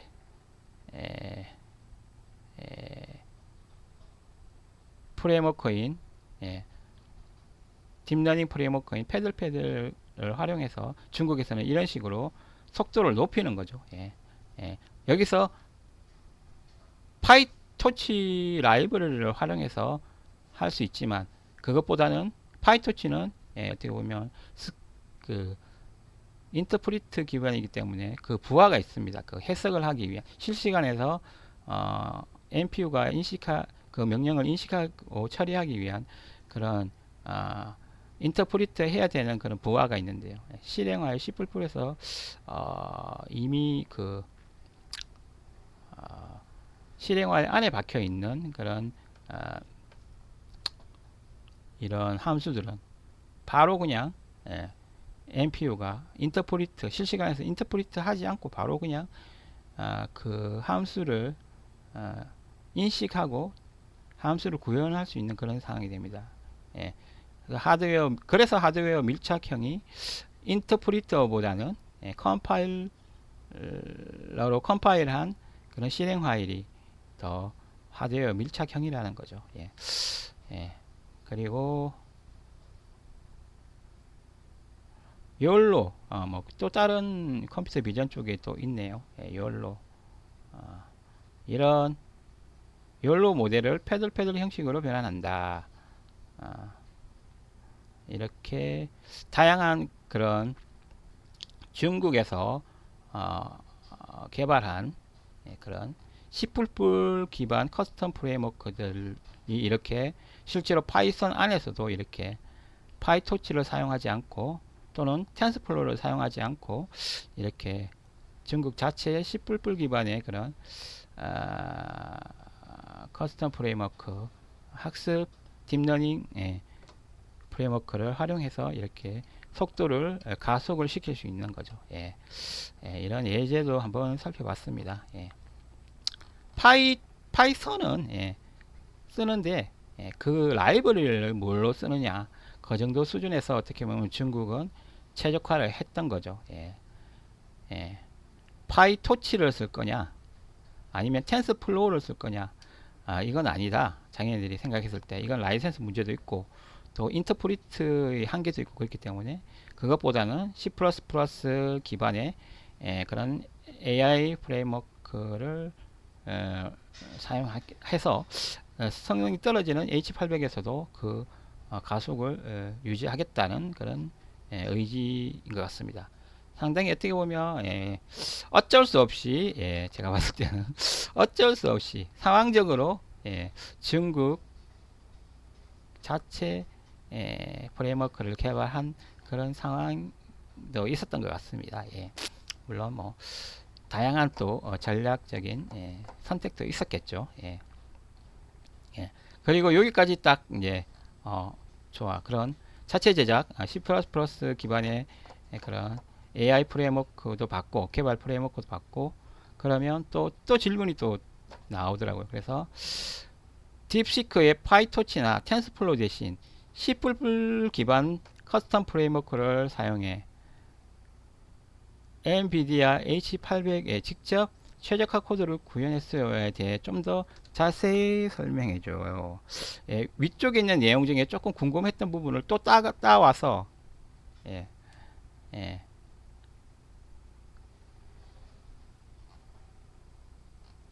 또 더 깊게 질문을 해봤습니다. 그러니까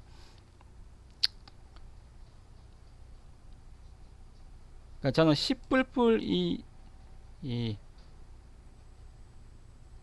최적화 코드를 또 좀 보고 싶었던 거죠. 질문을. 위쪽에서는 어떻게 이렇게 C++ 기반의 커스텀 프레임워크 딥시크에서 이런 AI 개발 라이브러리를 어떻게 사용하는지에 대해서 알았다면 이제 그 라이브러리가 어떻게 C++로 구현이 됐는지 그게 궁금했었던 거예요. 딥시크의 그런 AI C++ 프레임워크가 궁금했었던 거였어요. 그래서 이렇게 질문을 했어요. 예,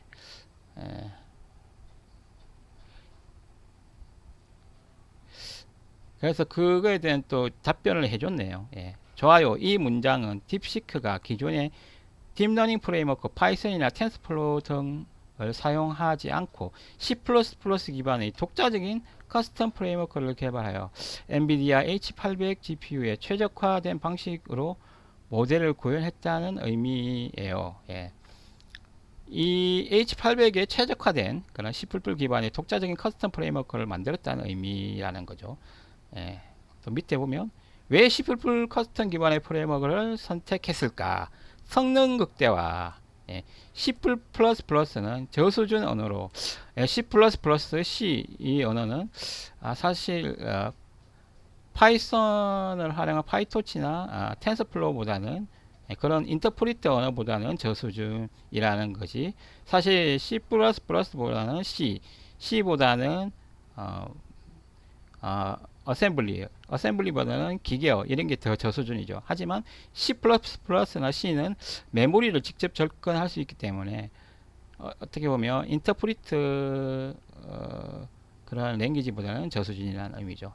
그래서 하드웨어에 더 파이토치나 텐스플로우를 사용했을 때보다 더 하드웨어 친화적이기 때문에 바로 메모리에 접근할 수 있는 그런 방법이 있기 때문에 좀 더 하드웨어 가속을 받는다는 거죠. 여기서 하드웨어는 GPU도 될 수 있고 CPU도 될 수 있습니다. 그리고 NPU라고도 할 수 있고요. 이와 가까운 수준에서 메모리와 연산을 제어할 수 있어요. 이를 통해 GPU의 성능을 최대한 끌어낼 수 있죠. 프레임워크 오버헤드 제거. 만약에 파이토치나 텐스플로우를 사용한다면 프로그래밍적으로 소프트웨어 프로그래밍적으로 봤을 때는 인터프리터를 실시간에서 이렇게 그 코드를 NPU가 인식할 수 있게 해석을 해야 되는 그런 오버헤드가 있을 수 있고요. 그리고 그런 파이토치나 텐스플로우 등을 사용하면 라이센스라든지 그런 또 오버헤드도 있을 수 있겠죠. 예. 파이토치나 텐서플로우의 범용성을 위해 추상 계층을 포함하고 있어요. 예. 이 범용성, 범용성을 위해서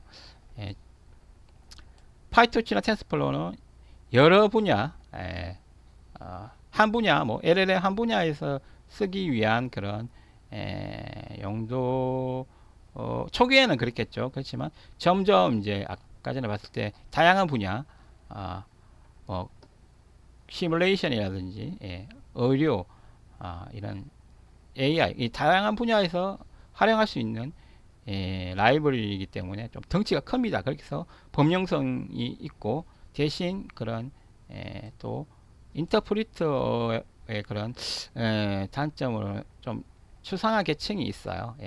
추상화 계층이라는 거는 어떻게 보면 감출 걸 감추고 실제로 좀 높은 단위에서 코딩을 한다는 거죠. 그 사이에 추상화 계층을 끼워 넣어서 그래서 실질적으로 인터프리트가 그 추상화 계층에서 역할을 하는 거죠. 그래서 이런 그 다양한 또 편리성, 파이토치의 범용성과 편리성을 위해서 추상화 계층이 추가됨으로써 오버헤드가 생기게 되는 거죠. 그래서 딥시크의 이런 오버헤드를 제거하고 딥시크는 이런 오버헤드를 제거하고 필요한 기능만 직접 구현함으로써 속도와 효율을 높였다. 어떻게 보면 딥시크는 LLM 모델을 개발해서 그리고 그 GPT-4와 비슷한 성능을 내기 위한 그 부분만 어떻게 보면 최적화해서 집중할 수 있었던 거겠죠. 제가 알기로는 코딩도 가능한 걸로 알고 있는데 어쨌든 경쟁 상대를 GPT-4로 잡았던 거죠. 어떻게 보면 다양하게 활용할 수 있는 그런 부분 가지들은 별로 신경을 안 썼던 거죠. 그래서 오버헤드를 프레임워크 오버헤드를 제거했다. 사이즈를 줄였다는 거죠. 그리고 C++ 기반으로 만들어서 어떻게 보면 속도도 가속도 하드웨어 가속도 받을 수 있는 그런 상황도 만들어 준 거고요. H800 GPU의 맞춤형 최적화로 됐다. 성능이 떨어지기 때문에 하드웨어로 밀착된 그런 상황을 만들어 줌으로써 최적화를 함으로써 다양한 또 저사양 그런 GPU에서도 잘 돌아갈 수 있는 그런 상황을 만들어 줬던 거죠. 대규모 언어 모델 추론에 특화되어 있다. HBM3E를 활용해서 고성능 텐서 코어를 갖춘 GPU로 H800 같은 이런 NPU에는 텐서 코어와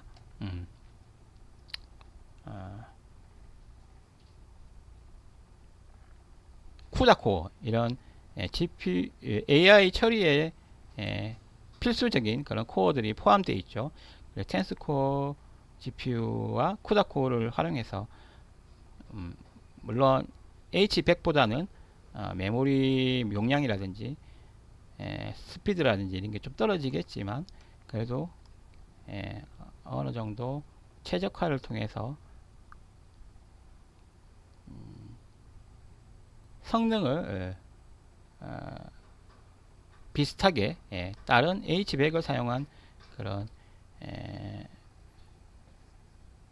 GPT-4와 성능이 비슷하게 가져가 줄 수 있게 된 거죠. 사실 지금 보면 중국은 상황적으로 이런 저사양의 그런 NPU에서 돌아갈 수 있는 그런 최적화 그런 연습을 어쩌면 실전이죠. 이거는 연습이라기보다는 그런 경험치를 쌓게 된 거죠. 딥시크는 이 구조를 맞춰 병렬 처리, 통신 계산, 오버랩 등을 전략 등을 직접 설계했다. 딥시크는 앞에서 봤듯이 그 트레이딩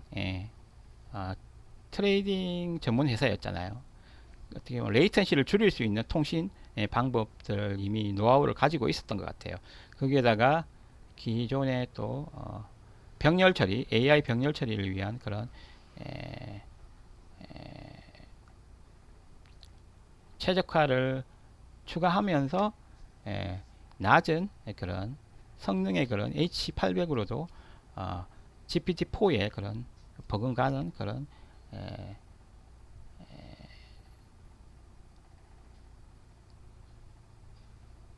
AI 채팅 그런 앱을 만들 수 있었던 거죠. 예. 어떤 최적화가 이루어졌는가? 예. 뭐 이쪽하고 좀 겹치는 부분이 있는데요. 예. 예. 예. 병렬 처리 전략, 예.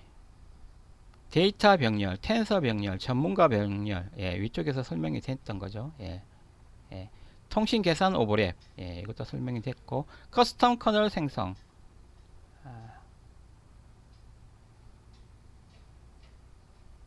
MOE, 어텐션 등을 커스텀하게 만들 수 있었다는 거죠. 예.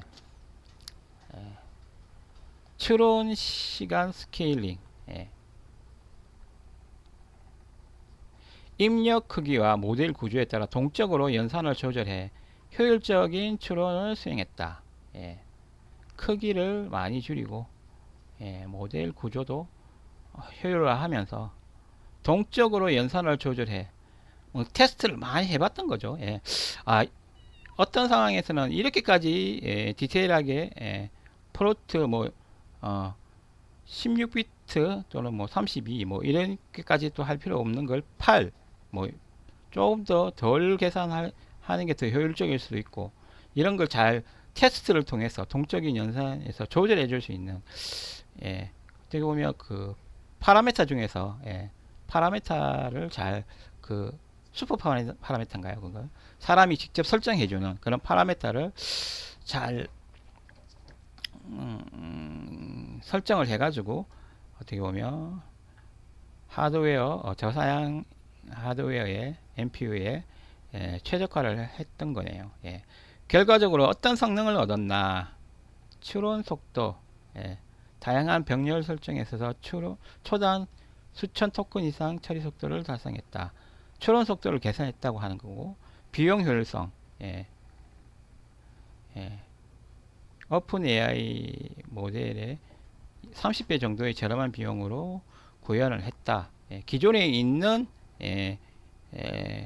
대형 모델을 어떻게 보면 그 정유를 해서 소형 모델로 만들고 거기서 또 다른 다양한 하드웨어의 그런 성능이 낮은 하드웨어의 그런 맞춤식의 그런 그리고 선택적인 그런 선택과 집중을 하면서 비용의 효율을 또 가져올 수 있었던 거죠.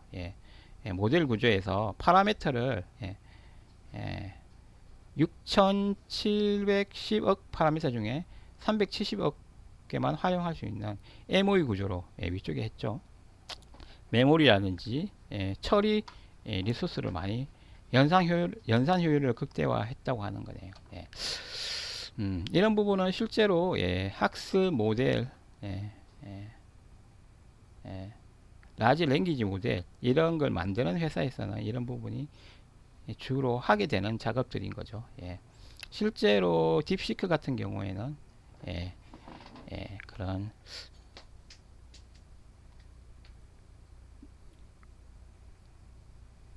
대형 모델을 참조를 해서 소형 모델로 만들었기 때문에 어떻게 보면 좀 따라가는 입장에서는 상당히 시간이라든지 리소스를 많이 줄일 수 있는 그런 상황이 되었던 것 같네요.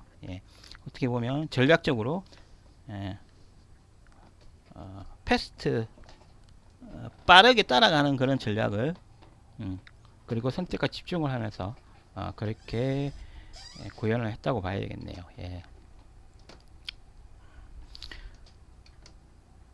그래서 이런 접근은 단순히 모델을 잘 만드는 수준을 넘어서 하드웨어와 소프트웨어를 완전히 통합한 AI 시스템 설계에 가까워요. 소프트웨어를 좀 더 하드웨어 친화적으로 만들었다는 거죠. 인터프리터 파이토치나 텐스플로우를 사용할 걸 C++ 기반의 그런 그 하드웨어와 밀착된 그런 더 하드웨어에서 더 빠르게 처리되어 줄 수 있는 C++ 기반의 그런 프레임워크를 만들었던 그게 그 예가 될 수 있겠죠. 예. 딥시크가 보여준 방식은 앞으로 고성능 AI 모델 개발에 새로운 방향성을 제시한다고 볼 수 있겠습니다. 예. 뭔가 어쩔 수 없이 예, 딥시크를 만들어내는 상황이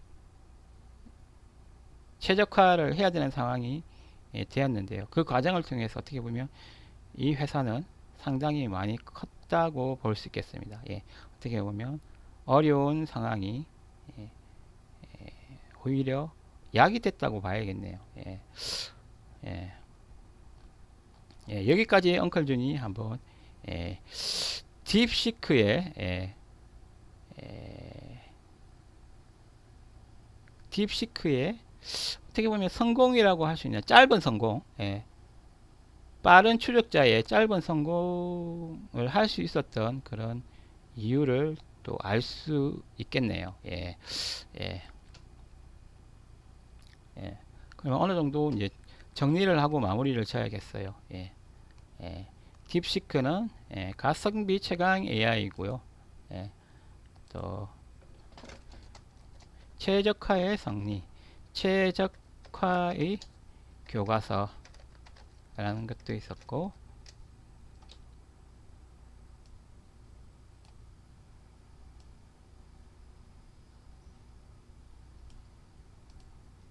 하드웨어 친화적인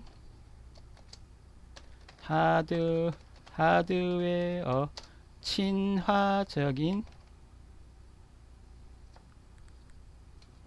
C++ 기반의 C C C C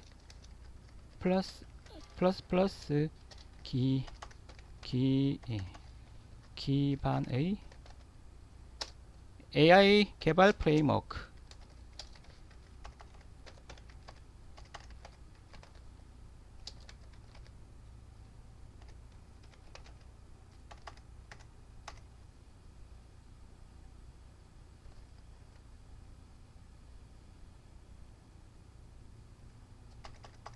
개발 프레임워크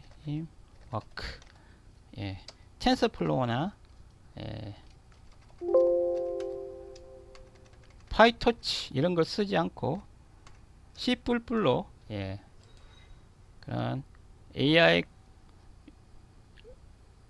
개발할 수 있는 라이브러리를 예, 중국 자체 제작을 했다는 거죠. 예, 예. 그리고 또 무시 못할 게 기존의 예, 그런 기존의 모델을 참조를 많이 해서 빠른 추적자의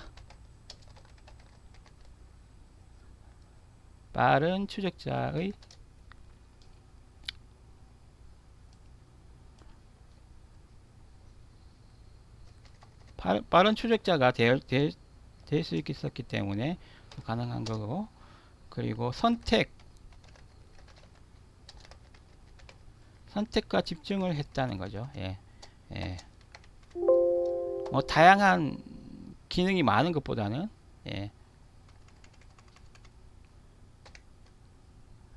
예, 어떻게 보면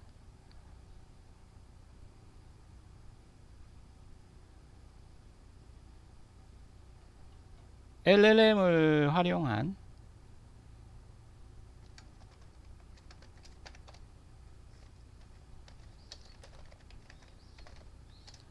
채팅 예, 선택과 집중을 해서 아웃풋을 빨리 낼 수 있었던 거죠. 예, 예, 예.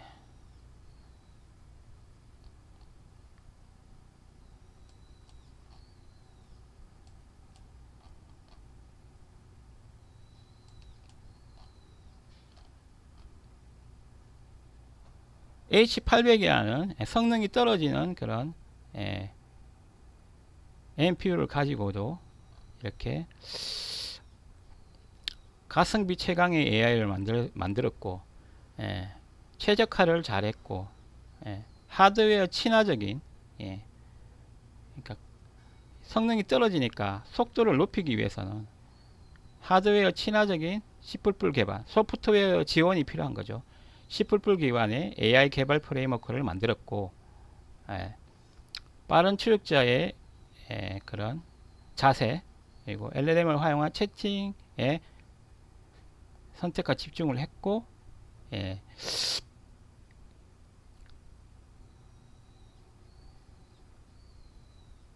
뭐 최적화 방법에서는 뭐 제가 기억나는 게 중에 예, 기존의 트랜스포머를 개성하면서도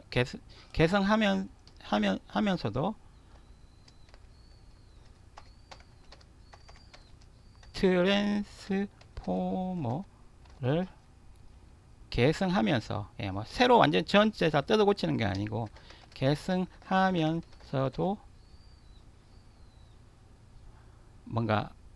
뭐가 효율적으로 효율성을 효율적인 최적화를 했다는 거죠. 예. 음,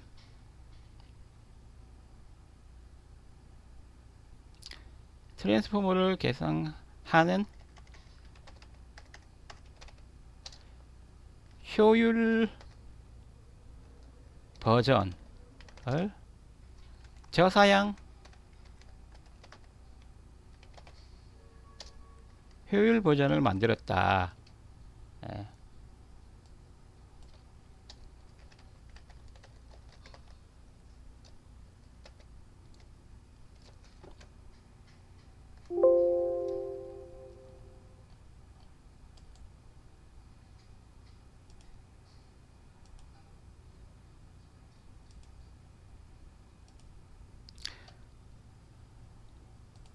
예. 트랜스포머를 개성하는 저사양 효율 버전을 만들었다. 예.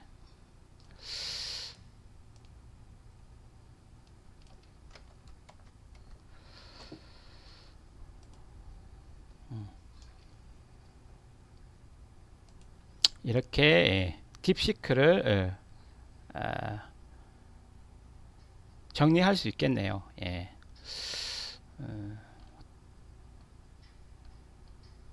예. 잘했네요. 예. 딥시크 잘했네요. 예. 어떻게 보면 쫓아가는 입장에서는 이런 방식을 취할 수밖에 없어요. 예. 예. 그리고 하드웨어도 한계가 있고, 예. 기존에 검증된 트랜스포머 AI 학습 기반 프레임워크를 또 트랜스포머를 그대로 개성하면서 거기에 안에 있는 다양한 그런 구성 요소들, 엑스퍼트라든지 어텐션이라든지 이런 개념들을 다 그대로 사용했고, 또 이미 만들어진 학습 모델을 또 이 증류라는 과정을 통해서 또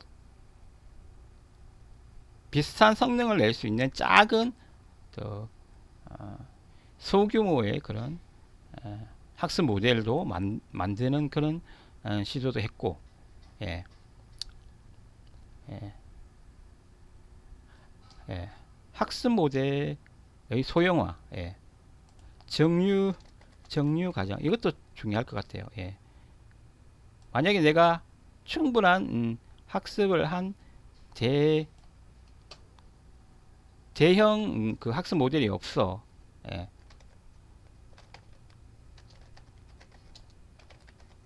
그리고 대형 학습 모델을 쓸 수 없는 상황, 예.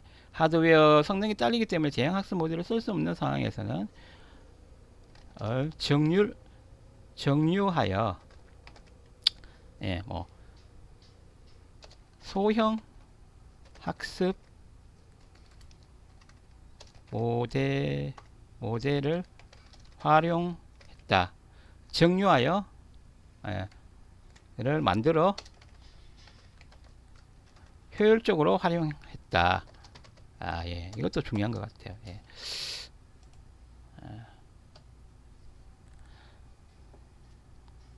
정류라는 단어를 좀 알아두는 것도 괜찮겠네요. 예, 중요한 단어인 것 같아요. 예. 정류, 증류, 어,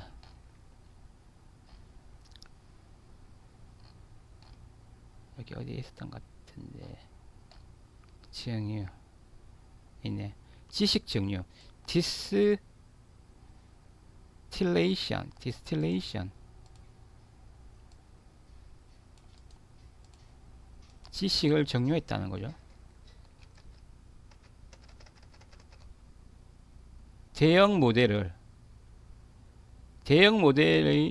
지식 모델을 소형 지식 모델로 전이를 했다는 거죠. 예.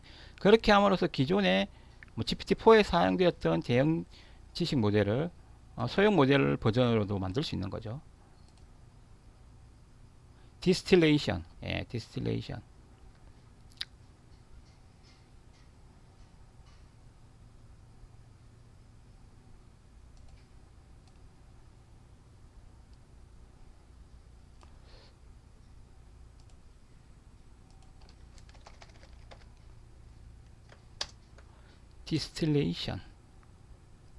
디스틸레이션. 술 만들 때 밑에서 이렇게 불을 끓여 가지고 알코올을 높은 도수를 만들 때 이렇게 또 액기스를 뽑아내잖아요. 그런 예, 디스틸레이션.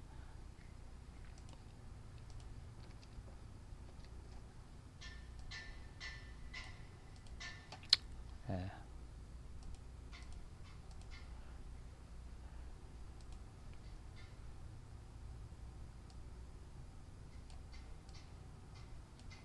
디스틸레이션. 예, 이 과정을 겪었다.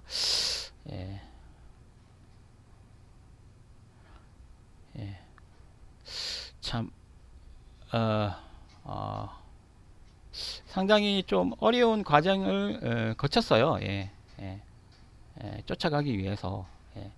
하지만 하나하나가 상당히 진지하고 예, 시시적절한 그런 선택이 전략적으로 잘 맞아떨어진 것 같네요. 예. 10불불 기반 하드웨어 친화적인 요 부분 AI 개발 프레임워크 이 부분도 중요했었던 것 같고 요 선택과 집중도 잘했던 것 같고 기존의 것도 트랜스포머를 개성하면서 저사양 효율 버전으로 만들었고 대형 학습 모델을 정류를 통해서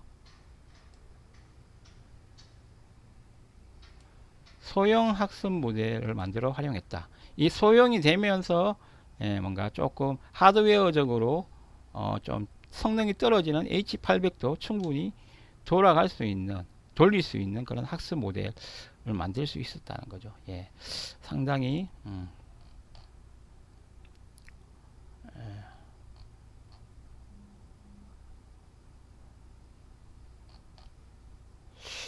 중국이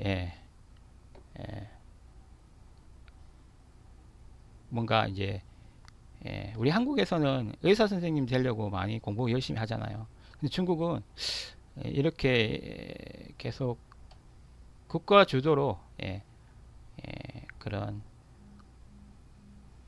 공대 쪽이 좀 발전한 그런 부분이 뭐 점점 이렇게 결과가 나오는 것 같아요. 그래서 중국에서는 의사보다는 공대 쪽으로 가서 IT 쪽으로 개발자가 되는 걸 상당히 좋아하게 되는 그런 계기가 된 것 같아요. 딥시크 이 회사가 또 그 하나의 예를 보여줬고요. 요즘 또 다양한 분야, 뭐 휴대폰이라든지 선박, 중국이 어떻게 보면 제조 쪽으로는 엄청나게 또 약진을 하고 있는 중입니다. 딥시크 어떻게 보면 운이 좋았다라기보다는 어떻게 보면 필연적으로 나올 수밖에 없었던 그런 흐름, 그리고 나올 수 있었던 그런 흐름,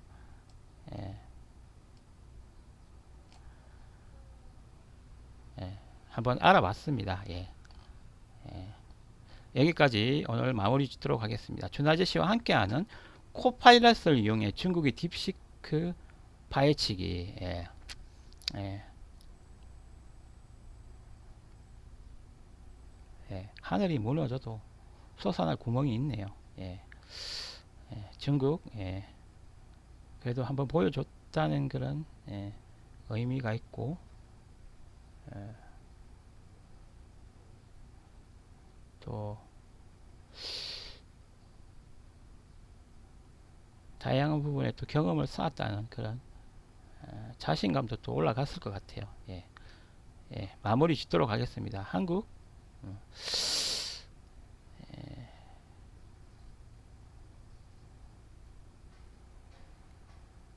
예. 공대 개발, 연구 개발 어떤가요? 예. AI 좀 지켜보고 있는 중인 건가요? 예.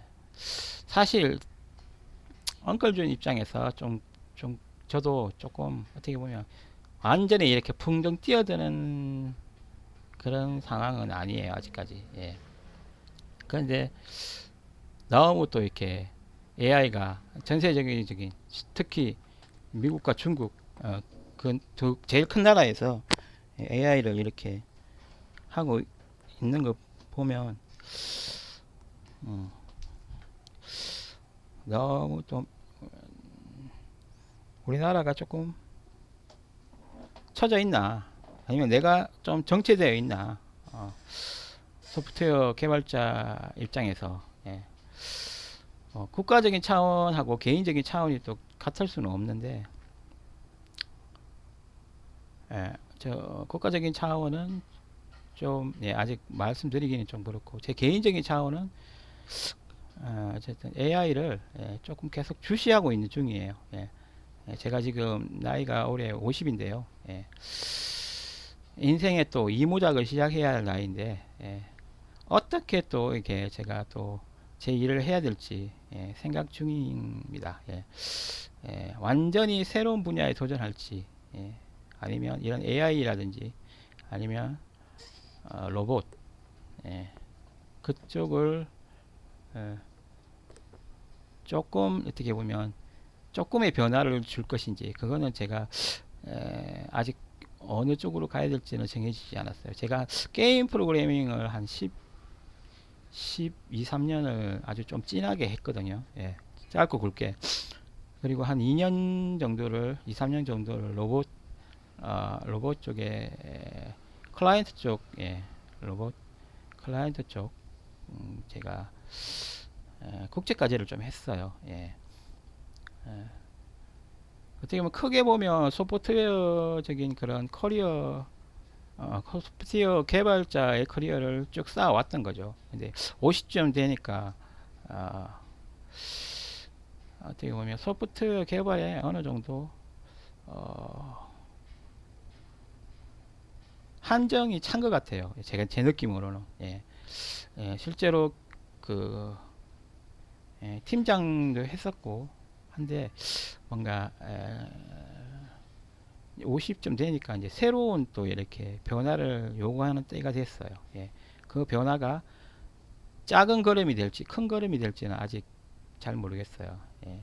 어쨌든 저는 모를 때는 예. 저는 기도를 한답니다. 예. 기도해서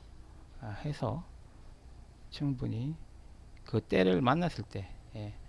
예. 또 열심히 한번 살아볼 생각입니다. 예. 청년 시절도 어렵고 중년 시절도 쉽지 않고 노년 시절도 아, 힘듭니다. 예, 사실 어느 시대든 예, 힘들지 않지는 않을 거예요. 예, 대한민국이 어떻게 보면 그렇게 자원이 많은 나라가 아니잖아요. 예, 인재나 또는 자연 조건이 좀 좋은 정도지 자원이 많은 나라는 아니에요. 그리고 전쟁 치른 지도 아직 100년도 안 됐고 예, 6.25 예, 그 뒤에 갈등들이 많았잖아요. 물론 급격한 성장을 했지만 거기에 따른 또 갈등도 많았어요. 어떻게 보면 예, 앞으로 50년이 예, 대한민국이 계속 발전하리라는 보장은 없어요. 예, 하지만 예,